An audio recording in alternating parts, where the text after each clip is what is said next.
We, the jury, in the above entitled action, find the defendant, Orenthal James Simpson, not guilty of the crime of murder.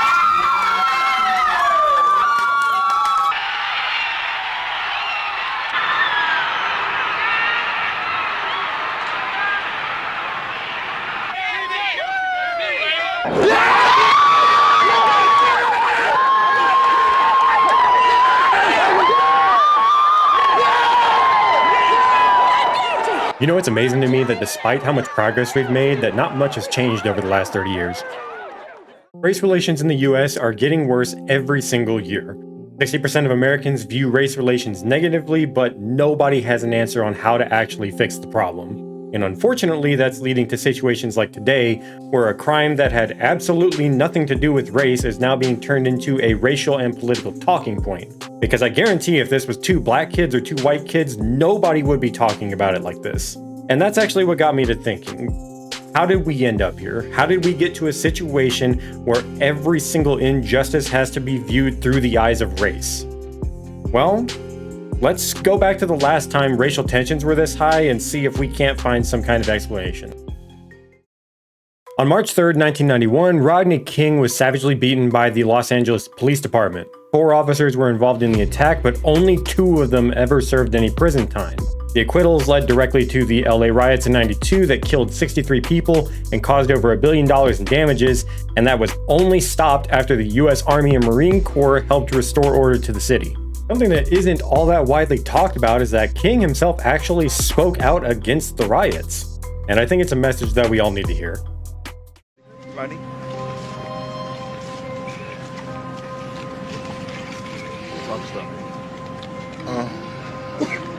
People, I just want to say, you know, can we all get along? Can we get along? Can we stop making it horrible for the older people and the kids? And I mean, we've got enough smog here in Los Angeles, let alone to deal with the setting these fires and things. It's just not right. It's not right, and it's not gonna change anything. We've got to quit. We've got to quit. You know, after all, I mean, I can understand the first upset for the first 2 hours after the verdict, but to keep going on like this, and to see the security guard shot on the ground, it's just not right. It's just not right, because those people will never go home to their families again. And I mean, please, we can get along here. We all can get along. We just gotta, you know. I mean, we're all stuck here for a while. Let's try to work it out. Let's try to beat it. You know, let's try and work it out. Thank you. So, can we all just get along? Let's try and work it out and see what happens. It was a really good message to send to a city in crisis. A very simple message of peace and tolerance. We're all going to be floating on this little blue ball in space for a while. Why don't we just try and make the most of it while we're here? But of course, people don't just forgive and forget, and what happened to Rodney King was going to stick around in the public mind for some time. That and other cases like it created a racial tension bubble that was ready to burst. And 2 years later it did, when OJ Simpson was arrested in June of 1994. Now, I'm sure everybody's heard about the case, but I'm just going to give you a brief summary of it. On June 12, 1994, the bodies of Nicole Brown Simpson and Ron Goldman were found in Nicole's condo in LA after they had been stabbed to death. OJ was the only suspect in the case and was arrested on June 17. Now, the prosecution and the police had a very solid case with a lot of forensic evidence, but due to significant issues with police corruption, including possible planted evidence along with known racial discrimination, OJ was found not guilty in October of 1995. But there was one other reason for the acquittal: retribution. One of the jurors, Carrie Bess, recently admitted in the OJ Made in America miniseries that the not guilty verdict was actually a form of payback for the acquittal of the officers that attacked Rodney King. Do you think that there are members of the jury that voted to acquit OJ because of Rodney King? Yes. You do? Yes. How many of you think felt that way? Oh, probably 90% of us. 90%? Did you feel that way? Yes. That was payback. Uh-huh. You think that's right?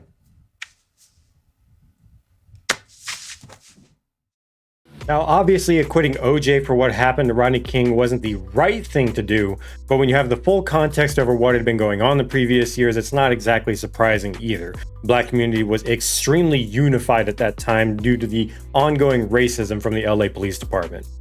And that unification still exists today. Polls taken at the time of the OJ trial said that only 30% of the Black community believed he did it, while 70% of the white community did.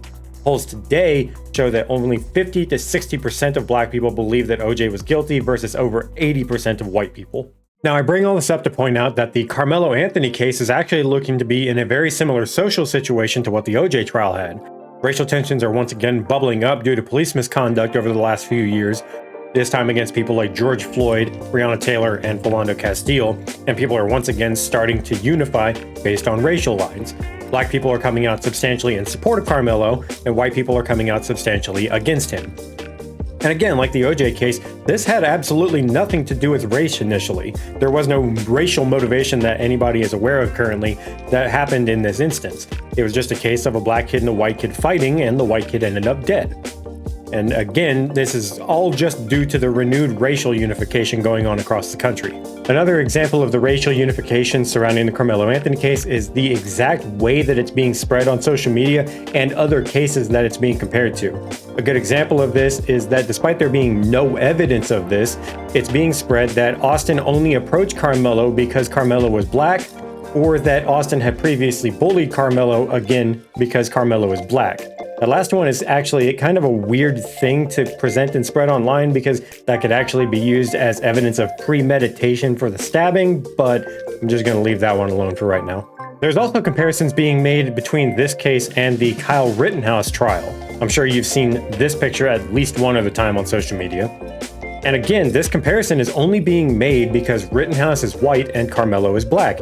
And if the white kid can use self-defense and the black kid can't, there would be something wrong there. And while that's entirely true, outside of that, the cases really don't have anything in common. So is Karmelo Anthony going to get the same treatment OJ did? It's pretty unlikely. The trial's being held in Texas, which is extremely politically different from California, although that's also being used to push a racism narrative because since the trial is being held in Texas, the jury is most likely going to be majority white. But I do think that the fact that we can even consider this a possibility that somebody could get away with a crime simply because of the color of their skin is kind of troubling. Now I get it, racism is definitely still a problem that exists in the United States, and that people are far more likely to understand the problems facing their own group and less likely to understand or want to understand the problems that are facing other groups of people. It's also well known that non-white people are much more likely to make their ethnicity a core part of their identity.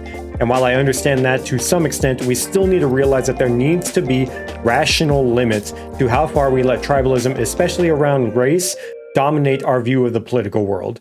I know it seems like it was a long time away, but remember that the last time a country made their race and ethnicity a core part of their identity, it caused issues for the entire world.